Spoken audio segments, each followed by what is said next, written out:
Então, João, no outro episódio, no primeiro episódio, você falou que conheceu um rapaz lá que simpatizou com você lá dentro lá. Então, esse rapaz, ele roubava caixas de cobras subterrâneas da Eletropaulo. E aí eu falei pra ele que se um dia ele precisasse de uma pessoa para fazer companhia para ele, porque sempre precisa de duas pessoas. Uma para entrar na caixa e outro para ficar na parte de cima, olhando o que está acontecendo na superfície. E aí ele falou, pô, beleza, hoje eu vou. Mas eu falei, nós tá bom, eu vou. Então, às 4 horas da manhã, eu passo aqui e nós vamos. Porque ele sempre colocou esse horário. E aí nós fomos ali pro lado do Perdizes. Eu da Barra Funda ali, e eu nunca tinha andado para ali especificamente. Mas como ele já conhecia, era um local que ele sempre ia, nós fomos, levamos um carrinho de supermercado. Lá ele entrou para dentro da caixa e eu fiquei em cima. Deitei o carrinho e fingi que estava dormindo. Aí nós combinamos um código. Caso viesse alguém, eu falava determinada palavra. Quando essa pessoa saísse, eu falava outra palavra, que nós tínhamos combinado, E ele voltava para ele continuar a serrar. Porque quando está serrando, faz barulho. E a pessoa que passar em cima, ali mais próximo, beleza. Aí ele terminou de cortar tudo, o dia já estava amanhecendo, esse terreno ficava próximo a um condomínio. Os seguranças do condomínio perceberam que algo estava errado. Eles vieram de lá para cá, onde nós estávamos, para saber o que estava acontecendo. E aí eu falei para ele, olha, os seguranças estão vindo, vamos sair, os seguranças estão vindo. E ele lá dentro enrolando. Quando os seguranças estavam bem próximos, ele levantou a grade, abriu e começou a me entregar os cabos de cobre que ele tinha cortado. E eu comecei a receber e botando dentro do carrinho. E aí como se aqui fosse a caixa, a grade, ele dentro, do outro lado os dois seguranças e desse lado eu. E eu debatendo com os seguranças e recebendo os cobres e botando no carrinho. Não se intimidou com a situação? Não. Pra mim eu não podia sair dali e deixar ele lá dentro. Eu tinha ido roubar com ele. Eu não podia. Isso era uma covardia. Então, até essa coisa minha de ser até no errado, ser sincero, eu não queria deixar. Hoje eu vejo como erro, mas naquele momento era uma coisa natural, porque quando a gente está naquele mundo, os valores se invertem. Então naquele mundo é uma coisa natural. E aí, quando ele me pegou o último cabo, ele saiu, e nós debatendo com os seguranças, nós não estávamos roubando nada deles. Nós não estávamos mexendo no serviço dele. A gente estava roubando do Estado. E nós saímos com o último cabo que ele tinha cortado. E aí, quando nós saímos da vista dos seguranças, ele falou, Piauí, nem meu irmão de sangue, que roubava comigo e hoje está morto, faria o que você fez. Você foi quebra-macho, você foi fiel até o fim. Você não me abandonou. Se você tivesse me abandonado, eles teriam tampado a jaula comigo dentro, chamado a polícia, eu teria sido preso. Mas eu não achava que eu tinha ido além do normal. Para mim, eu tinha feito só a minha parte. Mas o crime, ele é podre. O crime, ele é podre. E ele, quando ele falou isso para mim, eu falei, mas eu não fiz nada demais. Eu fiz minha parte. Só o combinado, eu fiz o combinado. Mas aí, quando ele, olha, ele é um dos fundadores da Cracolândia. Todo viciado, e quase todos os traficantes lá conhecem ele. E aí ele chegou lá, ele falou isso para todo mundo. As boas novas. Ele falou para todo mundo. Pô, o Piauí fez isso, o Piauí foi cabra-macho, não me abandonou. E você logo ligou a promessa que você tinha feito. Tinha feito. E aí eu cheguei na minha... Daí tudo bem, a gente foi lá, pelou os cobras, vendemos, rachamos nosso dinheiro.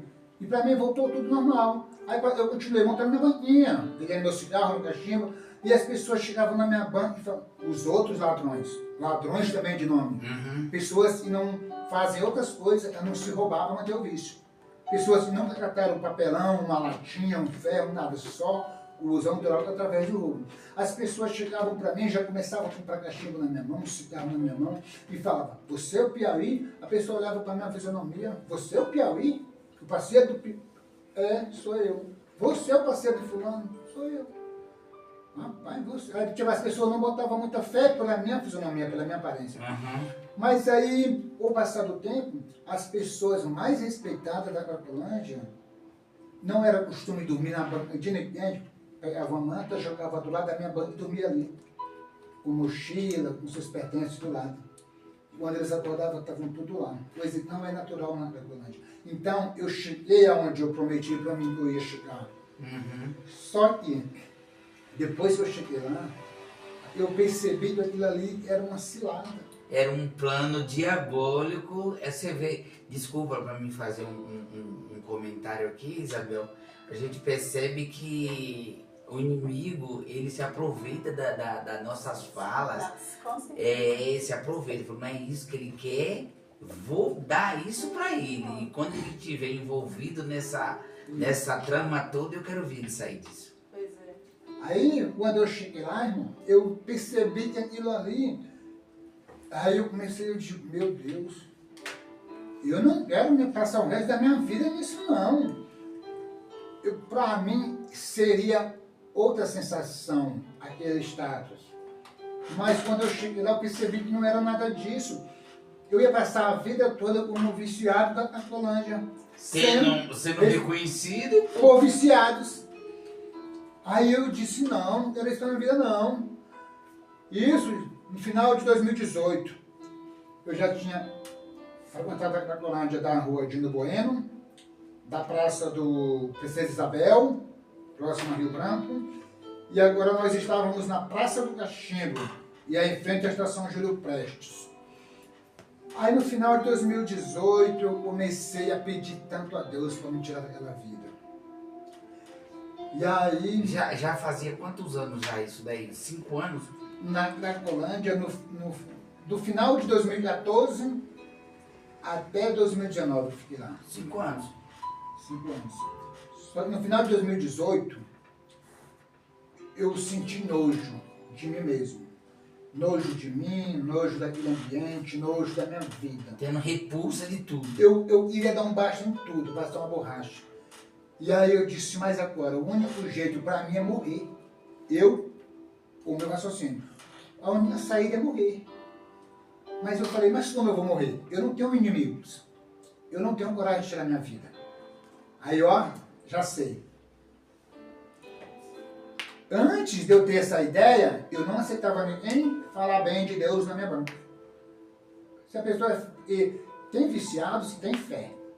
Só que é uma fé momentânea. Uma fé de remorso, vamos de dizer remorso. assim. Boa. Falavam de Deus, eu digo, opa, eu falar de Deus, vai falar de Deus, não é bom. Se Deus fosse bom, não tinha tanta maldade no mundo, não existia Cracolândia, não existia nada disso. Então eu não quero falar de Deus aqui. Beleza? Você era o tipo de pessoa que não era um incrédulo, não era um ateu, sabe, sempre soube da existência de Deus, mas não dava muita credibilidade. Sim, eu posso imaginar, eu posso entender assim, era assim, poxa, eu ficava bravo com Jesus. Ele existe, mas ele não faz nada, pô. Eu sabia que ele existia, eu sabia que ele estava lá, eu só não entendia o modo dele agir. Uhum. E na minha concepção, de acordo com o meu julgamento humano, ele era errado. Então, se ele estava errado, então eu não queria saber dele. Entendi. Só que no final de 2018, aí eu tive a brilhante ideia de pedir para ele me matar quando eu estivesse dormindo. Para mim não sentir dor. Agora não estava mais bravo, não. Agora queria um pedido. Agora ele ia ter uma utilidade para mim. A utilidade dele seria ele me matar dormindo. Porque, como eu falei, eu queria morrer. Porque na minha concepção, eu só me livraria daquela vida se fosse morrendo. Uhum. Eu não tinha inimigo e não tinha coragem de me matar. Deus ia fazer esse favor para mim. Já que ele era bom, como as pessoas falavam. Uhum. Olha só. Aí eu passava 3 dias na Cracolândia. Quando eu saía de lá, eu ia para a calçada dormir, eu já descia dizendo, Senhor, me mata dormindo, pelo amor de Deus. Se tu é bom mesmo, uma pessoa fala, não deixa eu amanhecer o dia vivo. Vou dormir ali. E eu ia dormir na certeza que eu não ia amanhecer o dia vivo. Aí quando eu acordava de manhã, eu abri o olho e eu... Tô vivo. Tô vivo ainda. Tá vendo que esse Deus não presta mesmo? Tava vendo? Meus pensamentos eram esses. Nem pra isso serve. Beleza. Passava todos os dias ali. Às vezes eu passava até semana. Com muita marra, sem usar droga. Mas subia de novo. No final de 2018, eu passei mais ou menos uns 2 meses fazendo isso. Pedindo para Deus me matar quando eu fosse dormir. A minha oração era essa. Senhor, me mata dormindo hoje. Entendeu? Hoje eu não quero mais ver essa vida. Eu não aguento mais. Eu prefiro a morte, se for viver essa vida. Tinha esse pensamento, não queria mais viver aquilo, no entanto continuava fazendo as mesmas coisas. Para ver como o vício é, porque eu não iria fazer aquilo, mas eu fazia. O apóstolo Paulo fala, né, que a gente... A carne, eu não estou me lembrando bem do... O que eu não quero fazer, isso eu faço, né? Se resume nisso. Se resume nisso. Bem. Então, era isso. E é isso que me deixava mais revoltado comigo mesmo. Porque eu fazia aquilo contra a minha vontade. Uma parte de mim queria fazer, mas a outra parte não queria. Mas a parte que não queria fazer sempre era vencida pela parte que queria fazer. Então era como se eu fosse 2 pessoas em um corpo. Lutando. E a minha parte... Brigando contra si mesmo. E aí foi nessa conclusão que eu achei a única saída ser a morte. E aí no final de 2018 eu peguei uma pneumonia. Ficou doente? Doente. Passei uma semana tomando remédio. Aí já o pulmão deu uma aliviada, fui usar droga. Passou um tempo, a pneumonia voltou. Tratei de novo, maltratada. Aí no começo de 2019, uma tuberculose. Tuberculose é essa que tem a foto aí. Dessa que eu tô com tuberculose. É aquela lá, posso colocar aqui? Pode. Coloca, o nosso operador vai colocar aqui a foto de quando ele estava na rua. Esse era você. Essa foto aí, ela foi tirada em dezembro de 2019. 2019? Essa foto aí, eu estou surdo e com tuberculose. Não ouvia nada, praticamente nada. Nessa foto aí, eu já estava com 3 meses tomando medicação para combater a tuberculose. E esses problemas de audição também foi desenvolvido por causa do uso? Eu peguei a tuberculose primeiro, no começo de 2019, e depois, eu já estava uns 2 meses doente, mas eu não sabia que eu estava com tuberculose. Eu estava perdendo peso e ficando com falta de ar. Foi nesse período que eu perdi a audição, em 2019 também. Só que eu mesmo com tuberculose e surdo, eu ainda usei droga até o dia 28 de junho. Mesmo sabendo Eu estava doente, mas eu não sabia qual era a minha doença.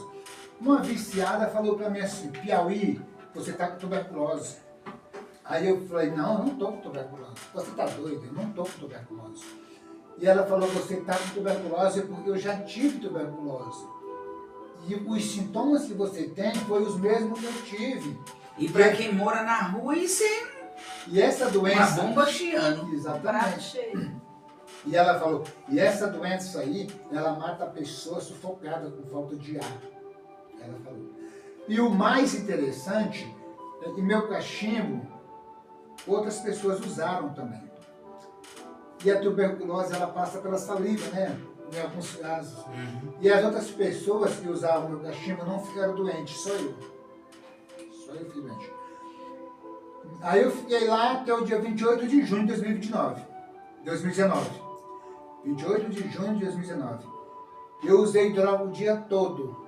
Já estava no 2º dia. Eu tinha chegado lá no dia 27. Como eu já tinha muito conhecido, eu não precisava mais fazer esforço para usar droga na calante. Eu chegava lá sem nada.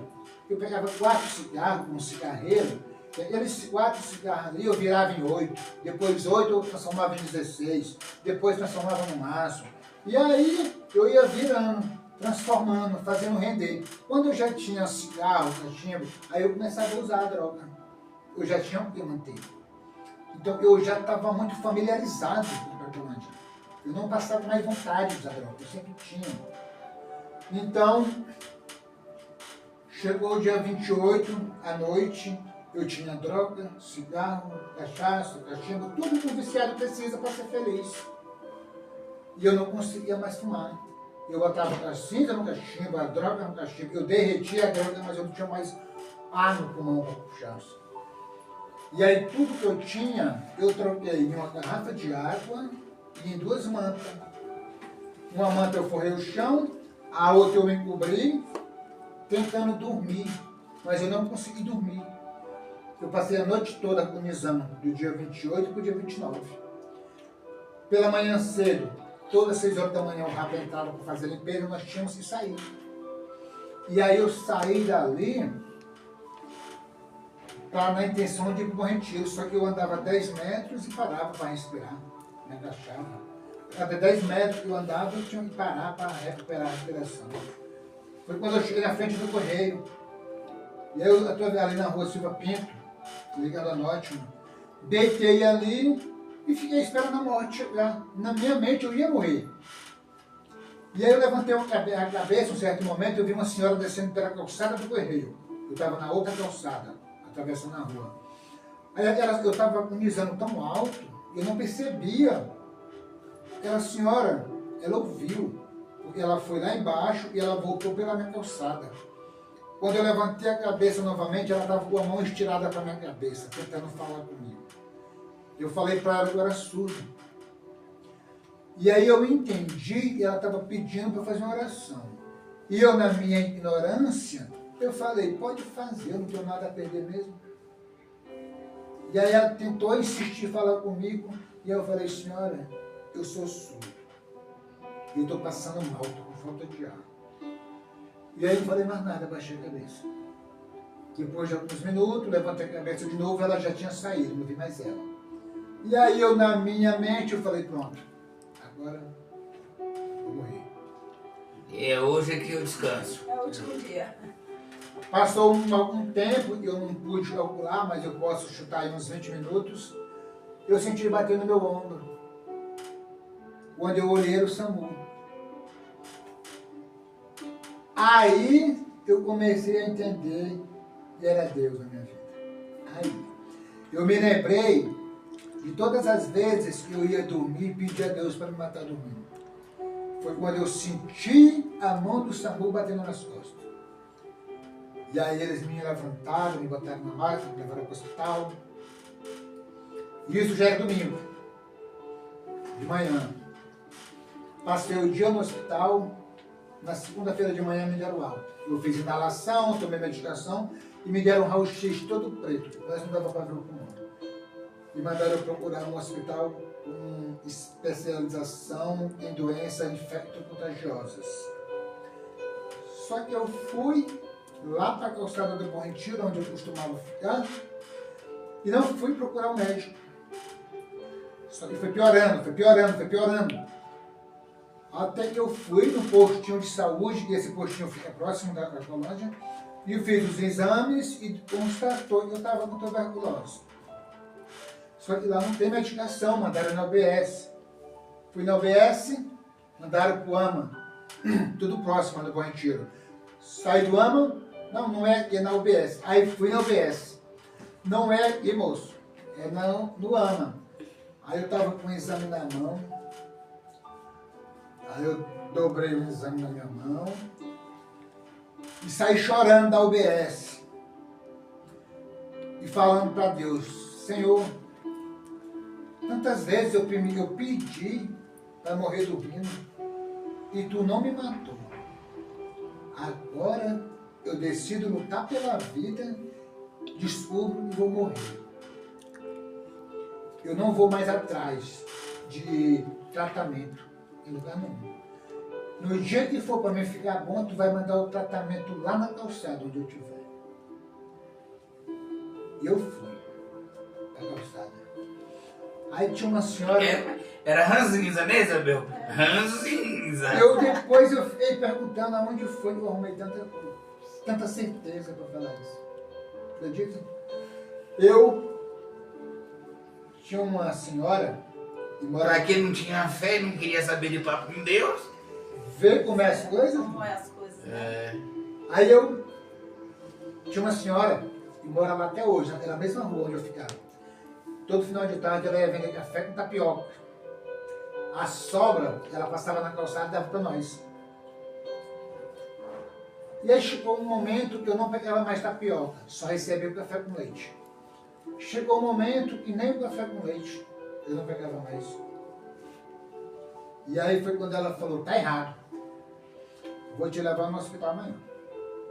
Eu falei, pois tá bom, eu vou. Aí no outro dia de manhã eu levantei cedo e já fiquei olhando.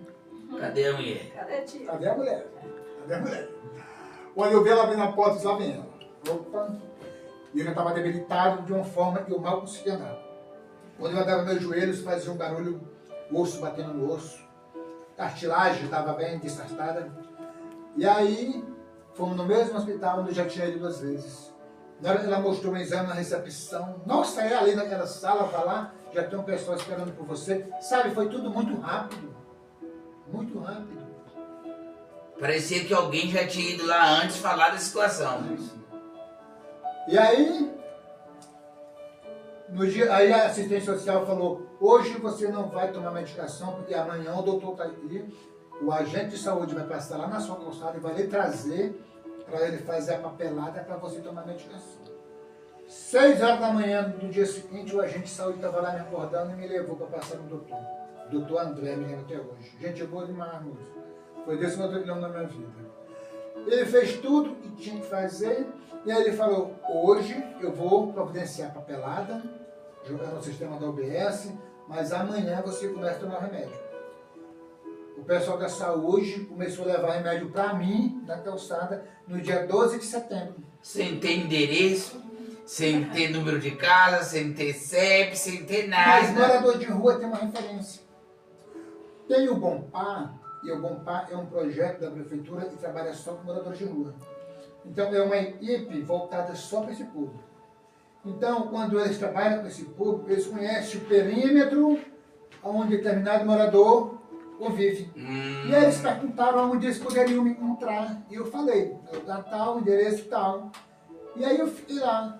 E nesses dias eu quase morria de ansiedade, porque eles foram chegar lá 4 horas da tarde. E eu esperando ansioso para tomar remédio. E aí, depois desses 3 meses que eles levaram, aí eu comecei a tomar na UBS. Eu já estava melhorzinho, né? Depois de 3 meses de tratamento. Eu comecei a tomar na UBS. E aí eu passei 6 meses e 18 dias tomando remédio. Depois que eu terminei... Nesse intervalo você não fez nada, mais uso? Nada. Tem uma foto minha aí que eu recebi o certificado de conclusão do tratamento da tuberculose. Tem uma foto aí. Vai passando para nós aí, por gentileza. Essa última aqui, ó. Vai lá. Essa aí. Essa daí. Essa foto aí foi quando eu terminei o tratamento da E tuberculose. você já está diferente da primeira foto lá. Já está diferente. Agora, depois dessa foto aí, foi aonde começou a minha luta pessoal. Enquanto eu estava fazendo o tratamento da tuberculose, eu não sentia vontade de usar droga. A droga para mim tinha sido uma coisa passada. Eu estava bem convicto assim que eu não sentiria mais vontade de usar droga. Enquanto estava tomando os remédios e tal. Depois que terminei o tratamento, aí a vontade veio. Mesmo sabendo, o médico com certeza falou para você que com certeza se você voltasse às práticas, voltava a ficar doente e que a tuberculose não é um negócio que sara. Qualquer vacilo volta de novo. Tanto é, e eu tenho cicatrizes até hoje no meu pulmão. Eu não posso jogar bola, eu não posso fazer exercícios físicos, porque o meu pulmão tem cicatrizes no meu pulmão. Muitas vezes, eu tinha o meu colchão. A Isabel, ela toda semana, ela trocava meu pano de cama. Antes de você, já a gente entra aí nesse assunto aí da Isabel, como foi e por que a Isabel tá quietinha aí, esperando o desfecho da história. Mas assim, mesmo sabendo com esse todo, essa dieta aí que o médico passou, com esses alertas que o médico te deu, você ainda voltou a usar? Não, eu não voltei. Começou a minha luta pessoal dentro de mim. Uhum. Porque a minha mente dizia, você já está sarado, você já pode usar droga. O pulmão já está bom. A mente dizia. A mente querendo manipular meu corpo. Uhum. Mas a consciência... Não queria. Ela falava, não, como que pode? Não posso. Aí o que acontece? Eu comecei a pesar as coisas. E na verdade não é mente, é o inimigo, né? Que fica falando no ouvidinho do camarada. Eu comecei a pesar as coisas, olha. Essa foto aí foi tirada no dia 30 de março de 2020. Essa última foto aí. Essa foto aí. 30 de março de 2020. A última vez que eu tinha usado droga era no dia 28 de junho de 2019. Olha quanto tempo já estava, uns 9 meses, sem usar droga. E aí eu comecei a pesar as consequências. Eu falei, mas eu já estou tanto tempo sem usar droga. Eu nunca tinha passado esse tempo sem usar droga. Desde lá, Teresina, até esse momento você não tinha passado mais esse tempo. Eu nunca tinha passado mais de uma semana sem usar droga. E eu estava com 9 meses. Aí eu comecei, eu disse, meu Deus, essa é a oportunidade de ouro que eu estou tendo. Se eu retroceder agora, nunca mais eu vou ter uma oportunidade de parar de usar droga. Essa é a oportunidade que Deus está me dando. Então eu não posso retroceder. Eu dormia, a Isabel vai falar essa parte do colchão, mas eu vou voltar um pouco aqui. Eu tinha um colchão na minha calçada. Eu dormia sempre no colchão. Eu deitava 8 horas da noite, 8h30, 9 horas eu estava dormindo. Eu dormia normalmente. Só que durante a madrugada, eu levantava, eu me sentava no colchão, eu fazia todo o ritual, me presta a caneta. Eu fazia todo o ritual que um viciado faz quando está usando droga. Eu pegava com a mão esquerda, fechava nessa posição, como se eu estivesse segurando o cachimbo, e levava a boca para puxar a fumaça, como se eu estivesse usando droga. Isso dormindo. E aí depois que eu puxava aqui, que eu soprava a fumaça, e não tinha nada na minha boca, era o vento saindo da minha boca, eu abri o olho. E aí eu abri o olho, eu olhava em volta, eu não estava na Cracolândia, eu estava na calçada. E você fazia isso dormindo? A rua estava deserta, só tinha eu e meu colchão. E o silêncio da madrugada. E aí eu agradeci, eu disse, oh meu Deus, muito obrigado, foi só um sonho. Não foi verdade. E ali eu orava e dormia de novo. Mas foi ó, eu passei 1 ano e 1 mês morando nessa calçada. Eu fiquei lá do dia 28 de junho até o dia 28 de julho de 2020. Foi quando eu saí para ir no abrigo. Mas o tempo que eu morei lá, quase toda noite eu fazia isso. Sem perceber, sem ver. Eu só via quando eu já estava sentado e assoprando o vento da minha boca como se fosse a fumaça. Meu Deus. Agora sim. Como foi esse encontro? Agora, Isabel, temos a oportunidade. Você Opa, pediu. até que enfim, né, meu irmão? Você pediu tanto a Deus uma direção, uma luz, alguém que te ajudasse. Eu vou falar aqui brevemente, antes da Isabel chegar, e ela vai complementar. Eu comecei a buscar refúgio em alguma coisa superior. E até então, eu não tinha intimidade com Deus. Tinha um missionário que levava todo dia de manhã um devocional para um vendedor de frutas que ficava na mesma esquina onde eu ficava. Ele lia, devocional, estava lá o versículo dele e embaixo o argumento do escritor. E aí eu começava a ler aquilo ali, para mim era uma coisa assim tão gostosa, sabe? Eu lia aquilo ali, eu recebia para mim aquela mensagem. Tinha tudo a ver comigo. E aí, todo dia ele fazia isso, lia e passava para mim. Aí o morador de rua viu que estava lendo esse papel da igreja. Ele foi reciclar, achou uma Bíblia no lixo. ele dormiu com a Bíblia debaixo da cabeça. No outro dia, quando ele acordou, eu já estava lendo devocional. Aí ele puxou a Bíblia debaixo da cabeça. Aí disse, olha, eu achei na reciclagem ontem. Achou uma Bíblia na reciclagem. E aí ele falou, na hora que eu encontrei ela, eu me lembrei de você. E guardei para você. Pega. Aí ele me entregou a Bíblia. Quando eu peguei essa Bíblia, eu nunca tinha tido uma Bíblia na minha vida. Eu não tinha tido uma Bíblia na minha vida. Quando eu peguei ela, eu disse, meu Deus, era tudo que eu estava precisando. Sabe, foi uma coisa bem natural. Eu disse, é tudo que eu estava precisando. O seu olho chega a brilhar, João, quando você fala isso. Foi muito gostoso aquela sensação, não tem preço. Foi maravilhoso. Aí eu comecei a ler essa Bíblia, e aí eu comecei... Sem entender, sem saber o significado de algumas palavras, o importante é que estava lendo. Mas sabe qual foi a primeira parte que eu entendi da Bíblia? E Deus se importava comigo. Porque Ele aceita todo mundo que vai a Ele. E eu disse, nossa... Na sua ignorância, Ele na sua aceitava. estupidez, você brigava com Deus e Deus cuidando de você o tempo todo. Eu, quando Jesus, lá na cruz, Jesus pendurado na cruz, ele disse, Pai, perdoa-lhes, eles não sabem o que faz. Aí eu falei, nossa, Jesus está perdoando as pessoas que estão matando ele também me perdoa. Quando eu li a história de José no Egito, que foi vendido pelos próprios irmãos, e Deus está lá, Deus disse, eu estou com você. Deus estava com José, e José superou tudo aquilo. Eu li a história de Jó, então eu encontrei muito exemplos, conforto. Eu disse, Deus aceita todos. E Ele tem um plano na minha vida. E Deus tem um plano na minha vida. Jesus, Ele aceita todos. E eu separei aqui olha, Hebreus 12, 5, ou Hebreus 12, 6 e 7 fala assim. Porque o Senhor corrige o que ama e açoita a qualquer que recebe por filho.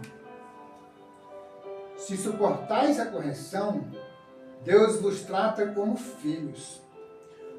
Porque que filho há a quem o pai não corrige? Aí lá em Provérbios 3, 12, fala assim, porque o Senhor repreende aquele a quem ama, assim como o pai ao filho a quem quer bem. Quando eu li isso aqui, eu disse, não, Deus É para mim. Deus não está me punindo, Deus não está me castigando, Ele está me libertando, Ele está me corrigindo. Porque eu confesso uma coisa, se eu não tivesse pegado a tuberculose, para chegar ao ponto de não poder mais puxar a fumaça, eu estaria até hoje na Cracolândia. Se eu não tivesse ficado surdo para me isolar das demais pessoas, eu nunca teria tido paciência suficiente para estudar a Bíblia. Então Deus, Ele é maravilhoso, sabe por quê? Trabalha com as ferramentas corretas.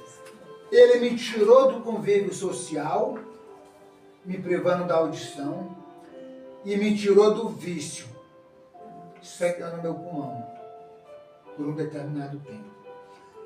E durante esse determinado tempo eu não fiz outra coisa, a não ser ler. A Isabel chegou nessa história nesse momento. Foi aí onde Deus acrescentou. Lá do céu, Jesus viu, falou, agora é o momento. Está na hora que ele vai precisar de alguém. E aí aparece a figura da Isabel. Aparece Isabel, não aparece uma doida. Porque teve por um momento que ele pensou que eu era doida. Ele? Porque quando eu cheguei lá fazendo todas essas perguntas, e depois... Você encontrou ele assim, na calçada? Então, porque eu sou cuidadora. Uhum. Né? E aí, eu folgo na sexta-feira e retorno. E eu retornava no domingo, depois da pandemia que mudou. Uhum. E aí, eu cheguei passando lá ao lado, passava sempre ali, né? Nunca observei muito. Eu via sempre um rapaz que tinha lá com os cachorros, né? Tinha um rapaz lá com os cachorros, com os cachorros. Mas assim, eu nunca parei assim pra parar. Eu sou comunicativa, né? Baiano gosta de conversar, né? E eu sempre passo na rua, eu dou boa noite, dou bom dia. Se eu passar por 10 pessoas, eu sempre, no mínimo 5, 6, eu dou um bom dia, uma boa noite, uma boa tarde. E se tiver almoçando, ele, olha, Deus abençoe seu almoço. E eu passei e tal, dei boa noite, e ele falou que era surdo, fui embora e tal. Vim com essa lista, né, como eu disse no começo. E ali ele me respondeu tal, que ele não tinha filho, não tinha família, assim, nunca foi casado e tal. E aí eu fiz um lanche, dei pra ele, e sentava com ele, conversava. E todos os dias eu sempre ia lá, sentava, conversava com ele, e dava um lanche, dava almoço, trocava na sexta-feira e ia embora. E aí depois eu vi que ele estava lendo a Bíblia. Mas eu vi que a Bíblia dele era pequenininha, as letras miudinhas, né? Eu falei assim, vou levar um presente pra ele.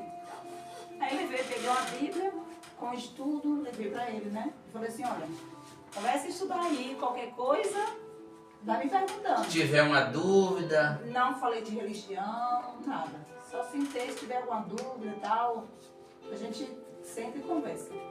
Aí pá, foi passando os dias, e aí eu falei assim, vem cá, quando você toma banho, a sua roupa, você faz o quê? Aí ele disse assim, eu jogo fora. Eu falei, não joga não, rapaz, deixa aí, você passa pra mim que eu lavo pra você. E aí ele, tá bom, tá certo. Passou, no outro dia eu cheguei lá, ele tava todo limpinho e tal. Eu falei, já tomou banho, E a roupa? A roupa eu joguei fora. Eu falei, não, menino, pra que tu fez isso? Guardava, que eu lavo pra você. Aí passou, ele resistiu uns dias, ficou um bom tempo, né? E aí um dia ele disse assim, vou fazer um teste com essa doida. Aí pegou a roupa e tal, olha, hoje tem roupa. Hoje tem roupa aí, Isabel, pra você. Aí ele já me chamava pro Isabel e tal, né? Eu disse assim, tá bom, que bom. Aí eu levei. Aí eu vi que ele só tinha um lençol, uma capa de colchão, de elástico, né? Aí eu escolhi, separei 2 fronhas, que ele gosta de dormir dois travesseiros. Gostava de dormir. 2 travesseiros. Aí eu peguei e separei 2 fronhas, 2 lençol, levei. E aí levei uma manta, primeiro foi uma manta azul.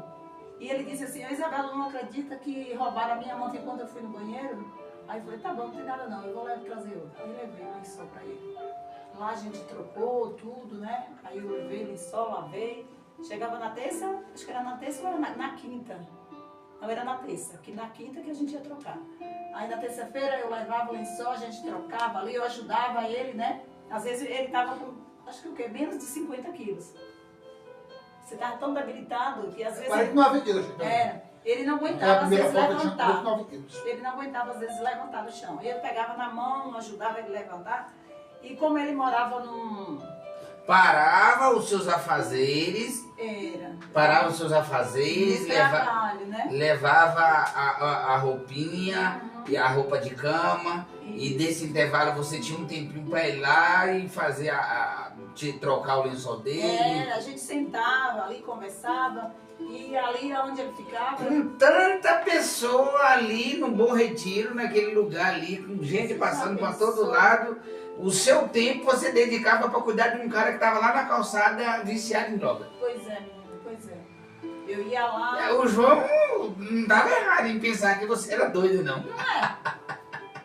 João, eu falei essa daí não bate bem das ideias. Eu falei para pessoas que se dizem cristãos fervorosos. Quando eu falo que a Isabel começou a lavar minha roupa, eu morava na calçada. E essas pessoas que se dizem cristãos fervorosos falam, eu não teria coragem e não tenho coragem de lavar roupa de morador de rua. Então você fica meio perplexo, porque você acha e conhece uma pessoa, você acha que aquela pessoa é um exemplo a ser seguido. Até que você ouve uma coisa dessa. Porque eu achava que ele era louca. Porque não pode uma pessoa em sua consciência lavar roupa de morador de rua. Você tinha o mesmo pensamento. Eu achava que ela era louca. Eu primeiro pensei, eu vou ver se essa mulher é doida, ou se ela está tirando uma da minha cara. E eu tomo e lavo. Deu pra ela. Mas vamos ver se você vai lavar mesmo. No meu pensamento, ela estava me zoando, no meu pensamento.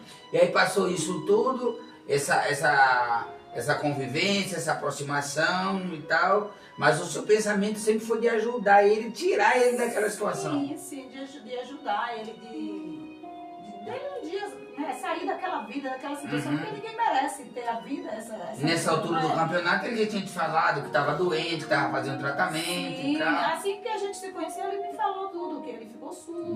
Do desejo de sair também daquela vida. Isso, então. Ele não falava muito que tinha o desejo de sair. Né? A gente conversava assim, mas a gente nunca parou assim pra perguntar. Mas eu entendo por que não comentava muito, porque muitas pessoas desacreditam. Desacredita, né? Ela quer sair nada, isso aí é Deus. Olha, quando eu terminei o tratamento, e aí eu estava surdo, era para me ter sido atendido pelo SUS, para fazer uma audiometria, para dar encaminhamento no aparelho auditivo. Só que por causa da pandemia, não fui atendido. Eu comecei a trabalhar reciclando na cabeça. Aí eu falava para as pessoas, olha, eu estou reciclando para comprar meu aparelho auditivo. Para todas as pessoas que eu falava isso, elas falavam, ai João, mas é caro. Aí um dia eu falei para Isabel, Isabel,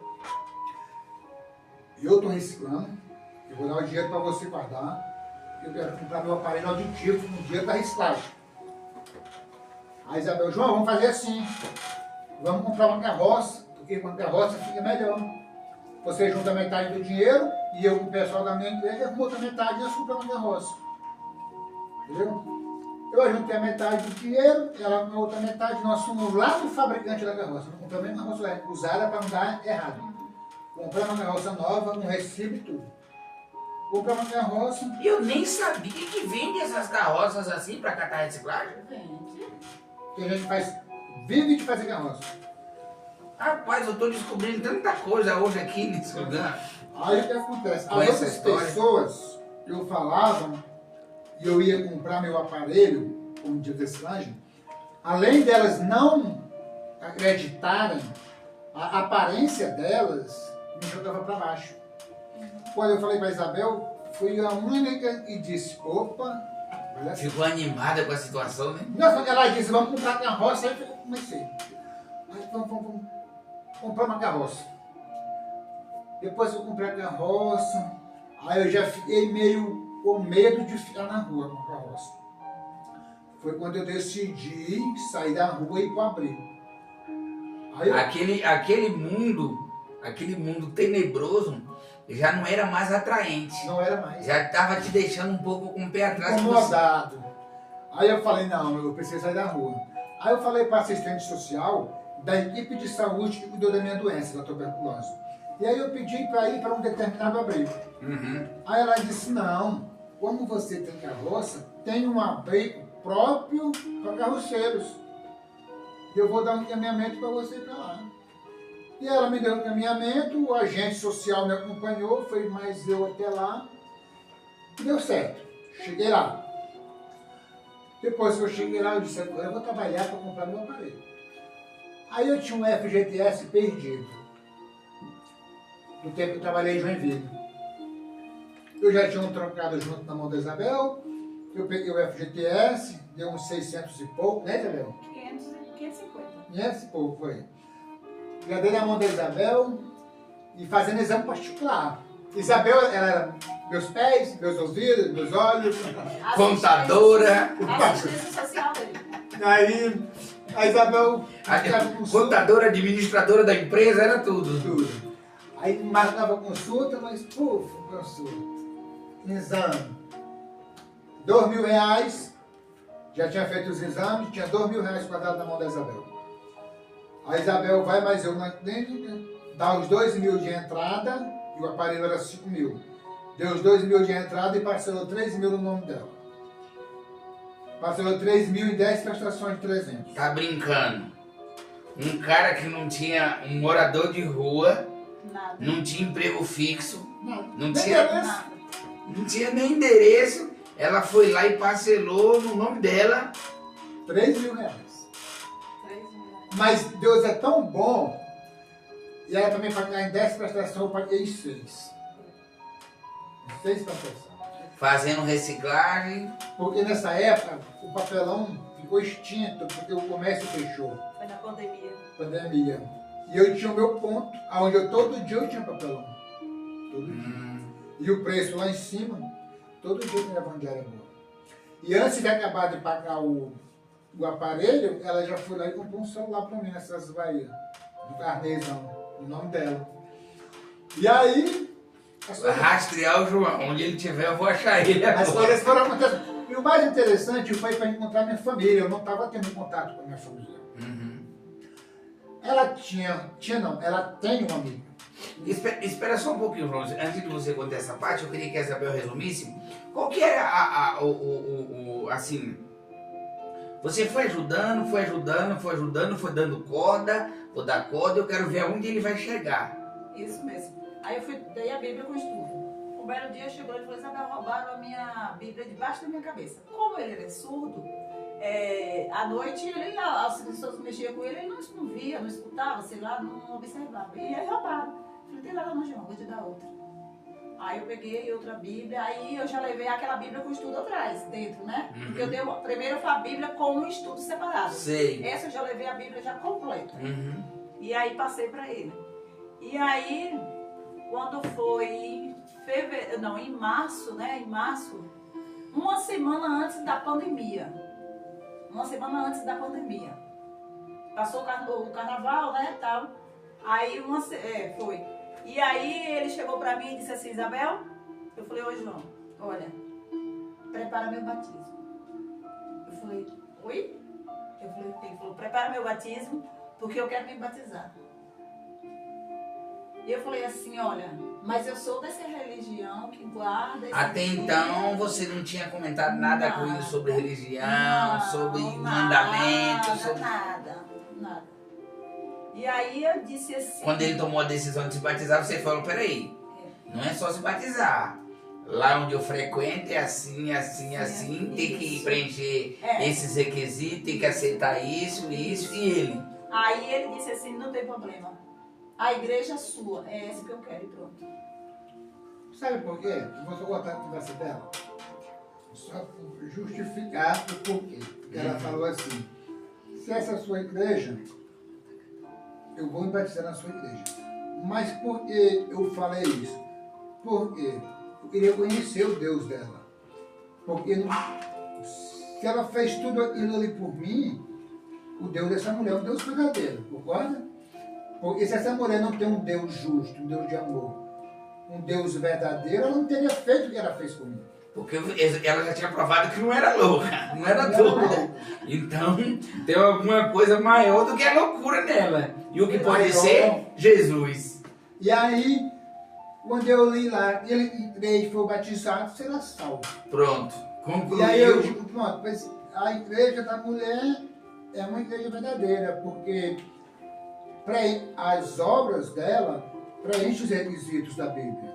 Porque se é um Deus fajudo, se é um Deus materialista, nunca que ela ia fazer o que ela fez. ela não ia fazer o que ela fez. Então eu falei: eu quero me batizar na tua igreja. E aí você preparou o batismo? Menino, olha, foi uma coisa assim, olha. Eu fiquei tão emocionada. Meu pai, eu fui pra casa, eu falei: meu pai, o que eu vou fazer?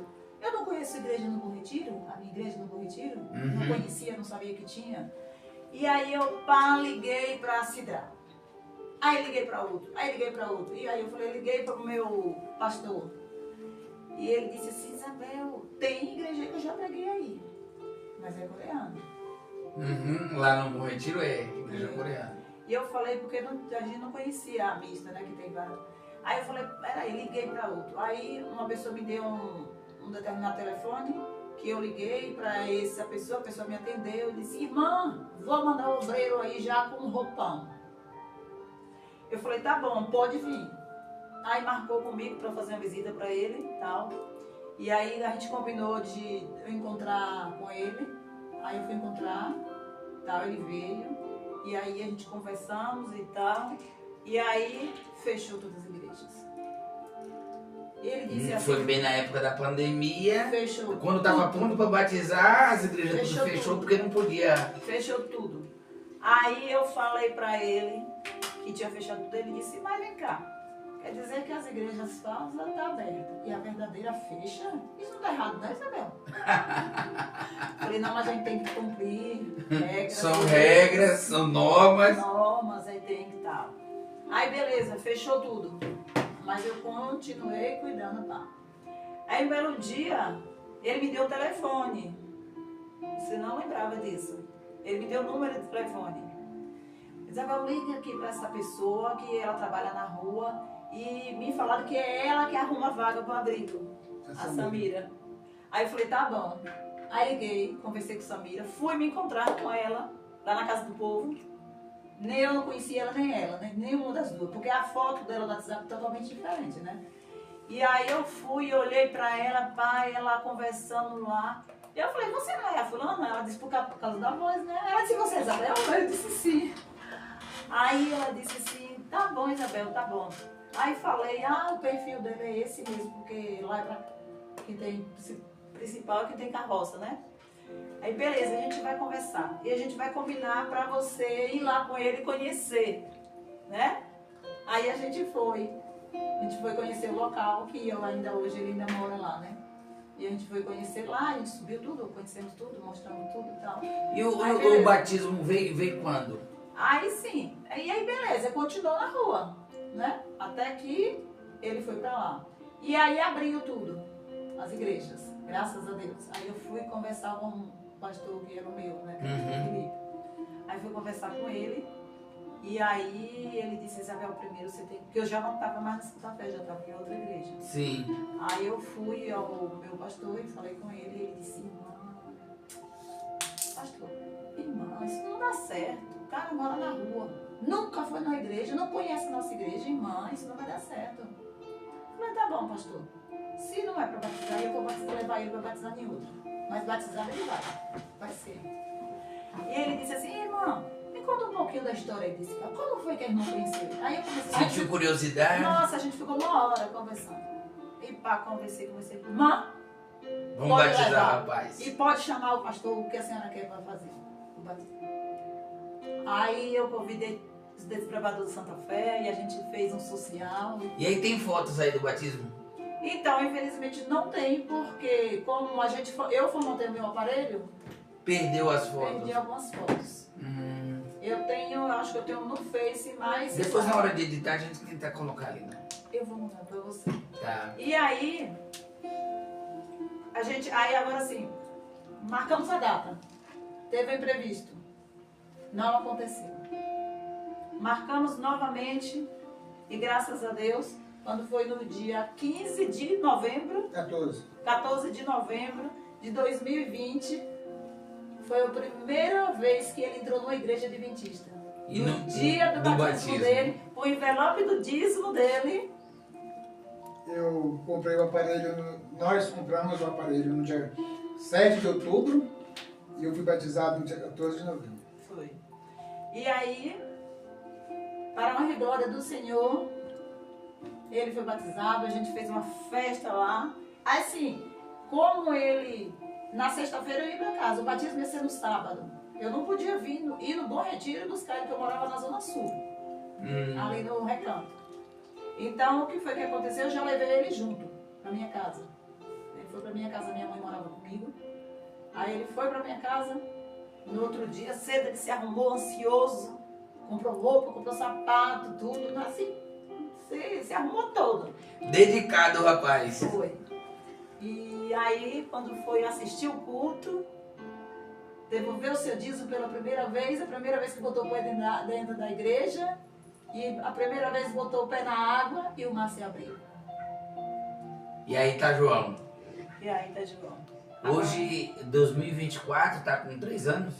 Não. Fazer 4 anos. Fazer 4 anos. Vai fazer 4 anos. Vai fazer 4 anos, tem 3 anos e pouco, né? Vai fazer 4 anos agora. Sim.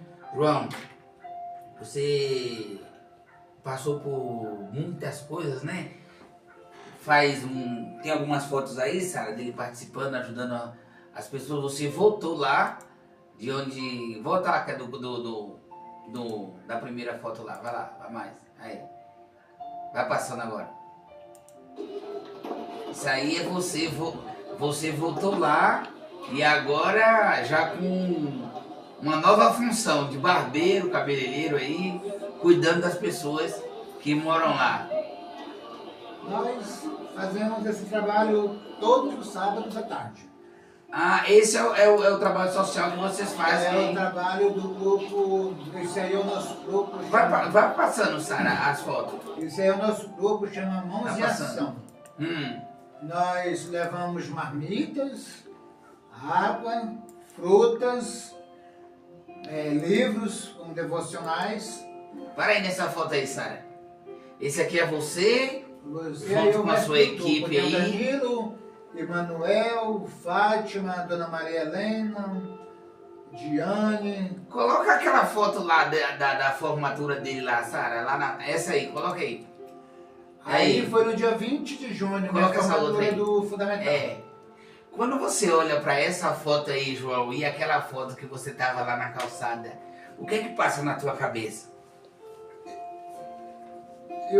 É até difícil de definir o que passa na minha cabeça, porque tudo está acontecendo naturalmente. Eu não planejei isso. Às vezes que eu planejei, deu tudo por água abaixo. Tudo deu errado. Mas dessa vez está acontecendo bem natural. Eu não tinha planejado estudar. Foi de uma hora para outra que eu decidi. Eu dispensei um emprego no Colégio Adventista do Brooklyn para mim estudar, porque eu fui rejeitado de 4 serviços. Um em uma oficina mecânica, porque eu tenho um curso de auxiliar, um salário muito bom, mas eu teria que trabalhar o sábado até 1h. No Sonda, supermercado me chamou para me trabalhar 4 dias e folga 2. Só que a sala também era no sábado. E fui chamado para trabalhar no Extra, também tinha que trabalhar no sábado, eu também não quis. E o Colégio Adventista, e é de segunda a sexta. Só que eu não ia poder estudar. Eu fui na entrevista, passei na entrevista, quando o pessoal da RH me chamaram, me deram o endereço para fazer o exame e ir para lá para registrar a carteira, eu estava esperando sair o resultado dessa bolsa aí do Mackenzie. Eu tinha dado entrada, mas ainda não tinha sido aprovada. Aí naquele dia foi um dia de perturbação na minha mente, porque eu não sabia o que fazer, se eu aceitava o emprego ou se eu esperava a bolsa. Depois de muita luta interna, eu decidi abandonar o emprego. Eu retornei a ligação para o pessoal do RH e disse que não ia aceitar o emprego, pois poderia dar uma vaga para outro. Você explicou a situação da bolsa, tal, do estudo. E aí depois eu rejeitei, na semana seguinte eu recebi a mensagem do Mackenzie e minha bolsa tinha sido aprovada. Essa foto aí é a formação do ensino fundamental. Aí eu terminei o 9º ano. Essa formatura foi no dia 20 de junho agora. E no dia 29 de julho eu vou começar o 1º ano do ensino médio. Eu pretendo fazer uma faculdade, se Deus permitir. O que é que você quer fazer? Eu pretendo fazer licenciatura de matemática. Licenciatura de matemática, eu gosto de números, eu gosto de cálculos, eu gosto de exatas.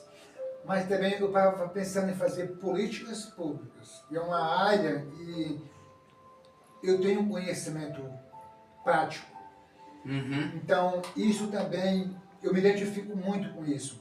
Porque uma coisa é você conhecer sem um certificado, um diploma. E outra coisa é você conhecer e ter um diploma. Porque vai eu falar alguma coisa sobre políticas públicas se eu não tiver um certificado, um diploma? Minha experiência de rua não vai valer nada. Então, como eu já tenho um pouco dessa vivência junto com o certificado, ia me dar uma credencial maior. Então, eu tenho essa dúvida entre políticas públicas ou licenciatura de matemática. Tá. A gente está indo para o final, resumindo aqui o nosso bate-papo. Gratidão, João. A palavra gratidão, você define o quê? Eu acho que gratidão, eu resumo assim, tem muitas pessoas, além da Isabel, que contribuíram. E Deus foi maravilhoso na minha vida. Ele botou um time completo em torno de mim. Isso mostra o quanto o pecador, o ser humano, é valioso para Jesus. Porque não foi um pauzinho que ele moveu. Foi várias pessoas. Então, gratidão é a palavra que a gente conhece para prestar um reconhecimento para uma pessoa. Mas eu acho que, para mim, gratidão não é suficiente. Porque não tem palavra. Meu vocabulário ele é muito reduzido, sabe? Eu acho que tem coisas que só as atitudes são capazes de definir. E a gratidão é uma palavra leiga. Você só pode falar e nem ter. Então, mas eu tenho um time de pessoas e tem a tia do café, o nome dela é Dona Ivani. Eu nunca pedi nada naquela calçada e todo dia eu ia dormir com meu colchão recheado de alimentos. As pessoas faziam compra no mercado e saíam e me davam. E todo dia de manhã eu tinha que doar para os moradores de rua que passavam na minha calçada. Eu chamava e eu dava, porque eu sabia que à noite ia ter outra quantidade. Tinha um senhor que todo dia ele parava o carro no farol e me dava um pão recheado, um carne para eu tomar um café. Tinha uma senhora que todo dia ela levava cuscuz com ovo, uma garrafa de café com leite. Deixa eu te perguntar, te interromper aqui e te perguntar outra coisa. Você acha que Deus sempre cuidou de você? Oi? Você acha que Deus sempre cuidou de você?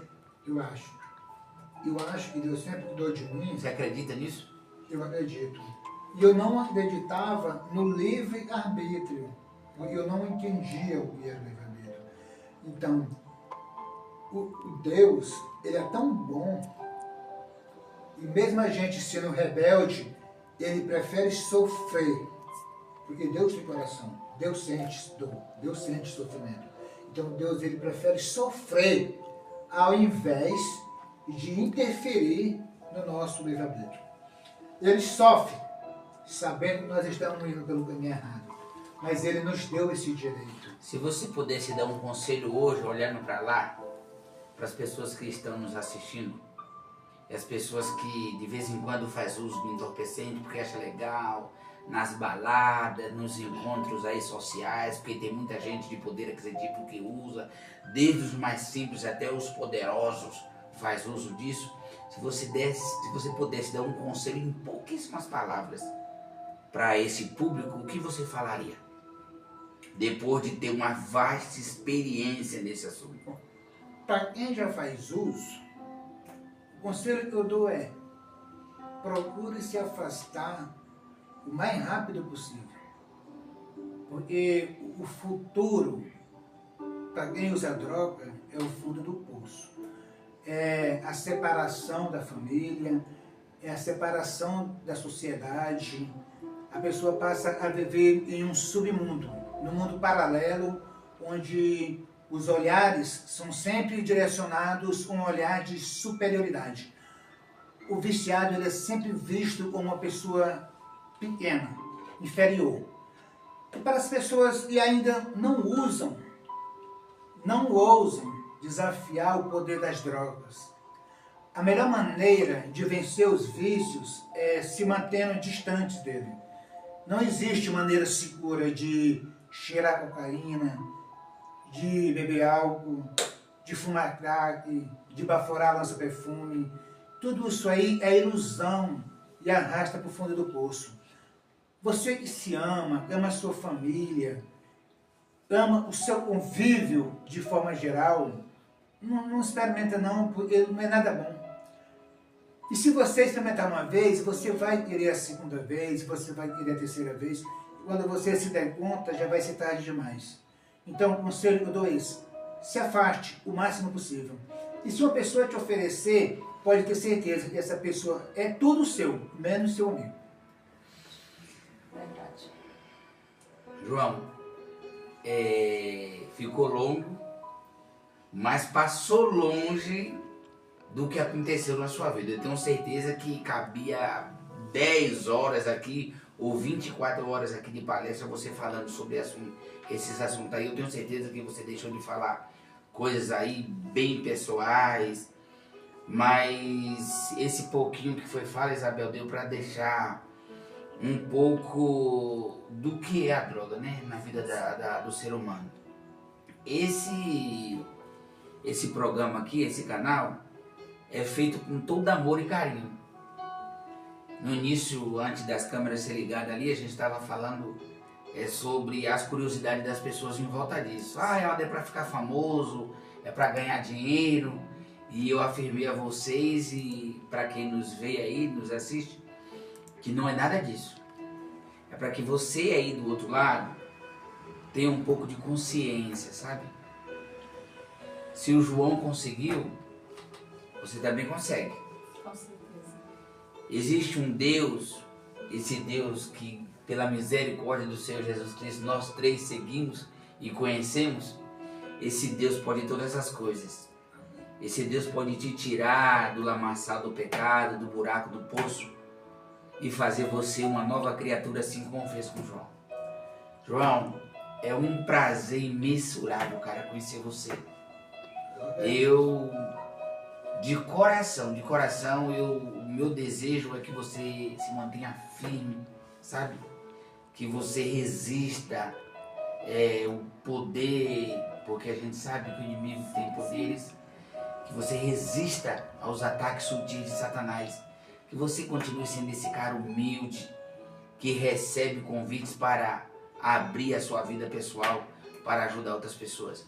Sucesso na sua vida sempre, irmão. Eu aceitei e aceito sempre aparecer, porque eu senti a agonia da abstinência. É uma dor. E não tem como eu descrever para você ou para quem está assistindo. É uma dor e só quem sentiu sabe como é. Então, como eu já sei como é, eu estou aqui hoje falando para que as pessoas não entrem nessa vida. E para as pessoas que estão dentro, saber que é possível. Como você falou, tem um Deus e deu o seu Filho para morrer, para nos mostrar e nos apontar para um mundo perfeito, onde não existe dor, onde não existe morte, porque a ciência, ela é muito boa, é inquestionável os benefícios da ciência, mas a ciência se limita a este mundo, a ciência não aponta para uma coisa maior do que aquilo que os olhos podem ver. O Evangelho, ele rompe barreiras. Quando você consegue entender o Evangelho, você percebe que você é o príncipe do universo. E existe um futuro brilhante para você. E só depende de você aceitar isso. A ciência não pode oferecer isso. Por mais que ela seja boa, por mais que ela ajude. Então, o Evangelho é o poder de Deus para a transformação do mundo. Amém. Amém. Isabel, eu não poderia deixar de falar a você que existe um Deus, Isabel, e você conhece esse Deus, e esse Deus foi mostrado ao João através da sua vida. Amém. O mundo precisa de pessoas como você. Amém. Deus te abençoe, meu irmão. Amém. Deus continue te ajudando nas suas limitações, te dando força para ajudar tantas pessoas que precisam nesse mundo. Verdade. É muito corajoso, foi muito corajoso o que você fez. É louvável isso vindo de uma pessoa. Que Deus te abençoe de verdade. Amém. Amém. Que Deus te multiplique bênçãos.